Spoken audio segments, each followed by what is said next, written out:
Deep inside Beijing stands a fortress with gold ceilings and a dark secret. This is where Jackie Chan hides from the world, and where his family fell apart. While he flies in dragon-painted jets, his daughter waits in line for free food. Today, we step inside the hidden villa to uncover the $400 million lifestyle of a legend who owns everything except peace of mind. You might think you know Jackie Chan. You see the smile, the funny fights, and the thumbs up. But if you walk down Dongjimen Inner Street in Beijing, you will find a place that tells a very different story. This is the Naga Shangyuan residence. It is a massive complex built for the super-rich. But Jackie Chan didn't just buy an apartment here. He bought a fortress. This home is huge. It covers more than 13,000 square feet. That is bigger than most regular houses combined.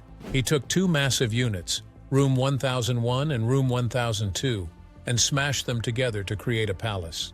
Inside, it is like walking into a museum. The floors are made of marble that shines like glass. The ceilings are lined with gold. It has a pool table, huge walk-in closets filled with designer clothes, and walls covered in photos of Jackie with world leaders. Jackie bought this place around 2006. Back then, it cost him about 33 million yuan. That sounds like a lot, but here is the crazy part. He didn't even pay the full price in cash. He paid a chunk of it, and the rest was covered by his endorsement fees. He was the face of the building. His face sold the apartments to other rich people. For over 10 years, this was his sanctuary. It was the place where he could escape the cameras. But in 2020, this hidden villa became the center of a huge legal storm. It turned out the paperwork was never done right. The developer, a company called Ujia Real Estate, got into big debt. Because the house was still technically in their name, the court ordered it to be seized. Can you believe that? The most famous star in China almost lost his own home because of a paperwork mistake.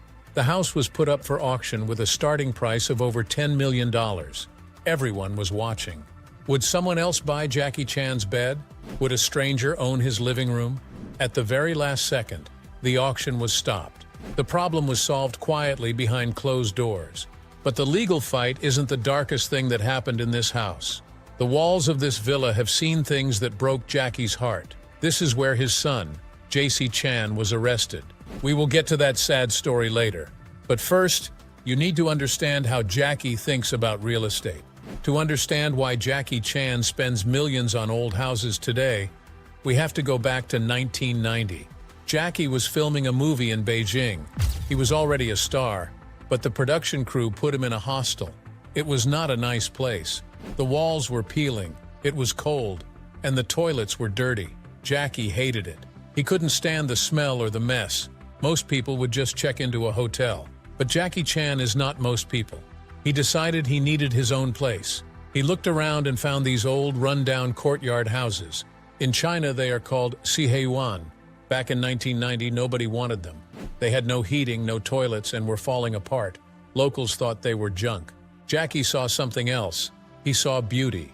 He bought his first courtyard house for about 500,000 yuan.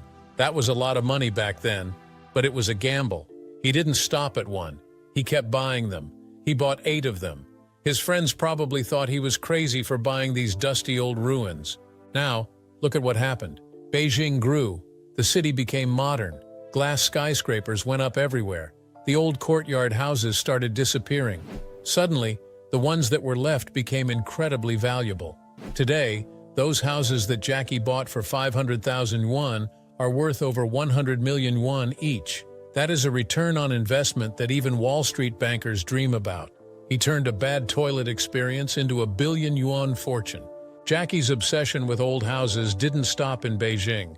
He started collecting whole buildings. I am not kidding. He would travel to Anhui province and see these beautiful ancient wooden houses being torn down to make room for factories and roads. These houses were hundreds of years old. They had intricate carvings of dragons and phoenixes on the beams. Jackie couldn't let them be destroyed, so he bought them. But you can't just put a house in your pocket. He hired teams of workers to take the houses apart piece by piece. They numbered every single piece of wood. Then, they shipped them to warehouses in Hong Kong. For years, Jackie was paying a fortune just to store piles of old wood. Termites were eating them. The wood was rotting.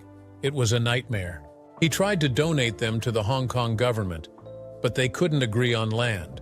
Finally, he did something that made a lot of people angry. He donated 4 of these ancient houses to a university in Singapore. People in China were furious. They said, "These are Chinese treasures. Why are you giving them to another country?" Jackie was hurt by the criticism. He just wanted to save the wood. Eventually, he worked out a deal to bring the rest of the houses back to Anhui. Today, there is a park in Bengbu City where these houses stand tall again. They are a museum of his love for culture. Now let's fast forward to the present day. Jackie is in his 70s, but he is not slowing down. He is still buying insane properties. In 2022, he bought a new mansion in Hangzhou. And of course, he didn't just drive up to the front door in a van. He arrived in a helicopter. This place is called 153. It is in the middle of the city's business district. Jackie's new apartment is over 4,000 square feet. The ceilings are nearly 5 meters high. Can you imagine changing a light bulb there? The edges of the ceilings are lined with 18-karat pure gold. The floors are milky white marble. It looks more like a palace for a king than a condo. Why did he buy a house in Hangzhou? It is all about business. This city is close to Hengdian World Studios, which is like the Hollywood of China. Even at his age, Jackie is thinking about the next movie, the next project. He wanted a place where he could fly in, sleep in luxury, and fly out to the set. It cost him about 40 million yuan, which is almost $6 million. For Jackie, that's just the price of convenience. We talked about him arriving by helicopter, but that is just a small toy for him. Jackie Chan owns his own fleet of private jets. His main jet is an Embraer Legacy 650. This is a big plane. It costs about $30 million. On the tail, he had them paint a huge yellow and red dragon. The tail number is N666JC. In Western culture, 666 is a bad number. But in Chinese culture, 6 is a very lucky number. It means everything goes smoothly. So, N666JC is like a flying charm for good luck. Inside, it is a flying hotel. It has a full kitchen, Wi-Fi, and beds. Jackie uses this plane to fly across the ocean to America or Europe. But one plane wasn't enough. He bought another one. He got an Embraer Legacy 500 for shorter trips around China. He was actually the first person in China to buy this jet. It cost another $20 million. He says these planes are his mobile office. While you are stuck in traffic, Jackie is holding meetings at 40,000 feet, sipping tea with a dragon painted on his window. Now let's hit the road. If you have watched Jackie Chan movies, you know he loves Mitsubishi cars.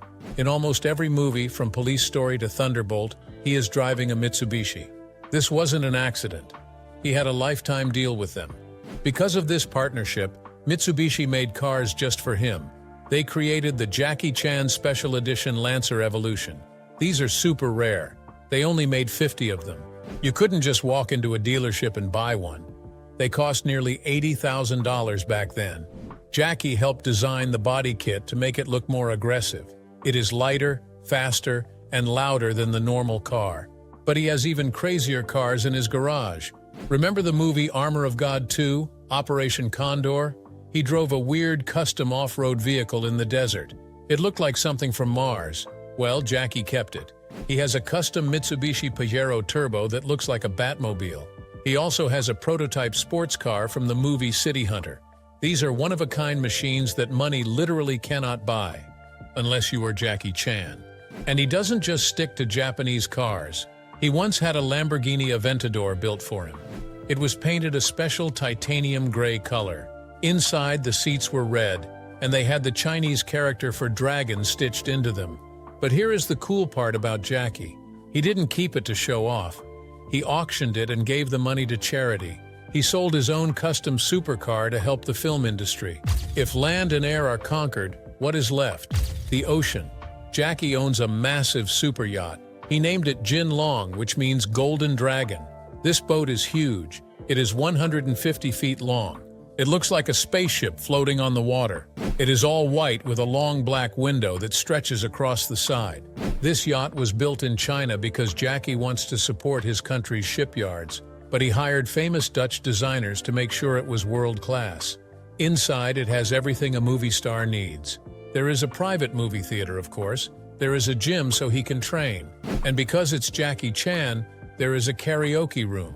Imagine singing songs on a 150-foot yacht in the middle of the sea. That is the life of the Golden Dragon. So how does he pay for the jets, the villas, and the yachts? You might think it's just from acting, but Jackie Chan is a business genius. Today, his net worth is estimated to be over $400 million. But he started from nothing. When he was a young stuntman, he earned about $5 a day. He would let Bruce Lee beat him up just to buy lunch. He broke his bones for pennies, but he kept working. By the 1990s, he was rich in Hong Kong, but he wanted Hollywood money. The big payday came with Rush Hour. When he made Rush Hour 3, he got a deal that put him on the same level as Tom Cruise. He didn't just get a salary, he got a piece of the profits.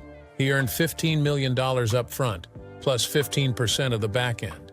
That one movie likely put $50 million in his pocket. But as he got older, he found easier ways to make money. Have you seen Kung Fu Panda? Jackie does the voice of Monkey.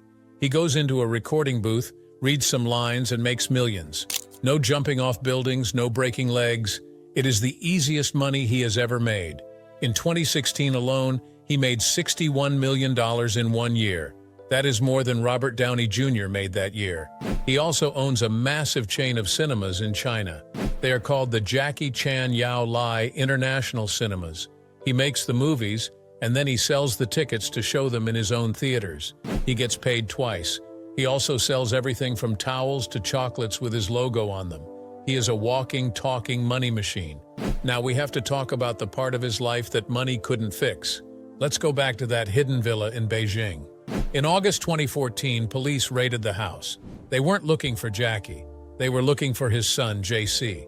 They found JC and a Taiwanese actor named Kai Ko. They also found more than 100 grams of marijuana. In China, laws are incredibly strict. This was a disaster. Jackie Chan was the official narcotics control ambassador for the police. He was the face of the anti-campaign. And now, his own son was arrested for drugs in his own house. The shame was unbearable. Jackie had to go on television and apologize to the whole country. He said he failed as a father. He said he was heartbroken. JC went to prison for 6 months. And here is the thing about Jackie. He didn't pull strings to get him out. He let his son sit in a jail cell. He said JC had to learn his lesson. For a long time, their relationship was cold. Jackie is a tough father. He grew up in a brutal opera school where he was beaten if he made a mistake. He tried to raise JC the same way. He once said that he would donate all his money to charity and leave nothing for his son. He said, if he is capable, he can make his own money. If he is not, then he will just be wasting my money. But time heals some wounds. After JC got out of prison, they slowly started talking again. They even made a movie together called Railroad Tigers. JC has been quiet lately, trying to direct movies and stay out of trouble. But the scars of that arrest in the Beijing villa will never fully go away. If the story with JC is sad, the story with his daughter is tragic. Jackie has a daughter named Etta Ng. She was born in 1999 after Jackie had an affair with a beauty queen named Elaine Ng. When the news broke, Jackie made a famous apology. He said, "I have committed a fault that many men in the world commit." But he didn't step up to be a father to Etta. For her entire life, she has been estranged from him. She calls him a stranger. While Jackie lives in a $400 million empire, Etta has lived a life of struggle. A few years ago, photos surfaced that shocked the world. Etta was seen in Toronto, Canada, standing in line at a food bank. She was wearing oversized, dirty clothes. She looked tired. She had a plastic tub to carry free food. People couldn't believe it. How could the daughter of a billionaire be begging for food? Etta has been homeless. She has slept under bridges. She posted videos on YouTube saying she had nowhere to go. She married a social media influencer named Andy Autumn, and they have struggled to pay rent. Jackie has never publicly acknowledged her or helped her. He has erased her from his life. But wait, there is a twist. It is January 2026, and rumors are starting to fly in Hong Kong. For the first time in 26 years, there might be a crack in the ice. Reporters in Hong Kong are saying that Jackie might be secretly helping Etta. Sources say he has started sending money to cover her rent in Canada through middlemen. Why now? Maybe it is his age. He is over 70. Maybe he is looking at his legacy and feeling guilty. Etta did a live stream recently. Someone asked her about her father. Usually she ignores it or gets angry. But this time she said something strange. She said, "He has been looking at the posters I've made lately." Etta works as a graphic designer now. Is Jackie hiring her for his movies? Is he trying to help her career without making a big scene? It is small, but it is a sign. The dragon might finally be trying to make peace with the ghost of his past. If this is true, it would be the biggest plot twist of his life. We look at his lifestyle and see the luxury, but we don't feel the pain. Jackie Chan lives in constant pain. His body is a map of injuries. He has broken his nose, his fingers, his ribs, and his ankles. He has a hole in his skull. The worst injury happened in 1986. He was filming Armor of God in Yugoslavia. It was a simple stunt. He just had to jump from a wall to a tree branch. He missed. The branch snapped. He fell 5 meters and smashed his head on a rock. A piece of bone shot into his brain. Blood poured out of his ear. He was rushed to the hospital. Doctors had to drill into his skull to save his life.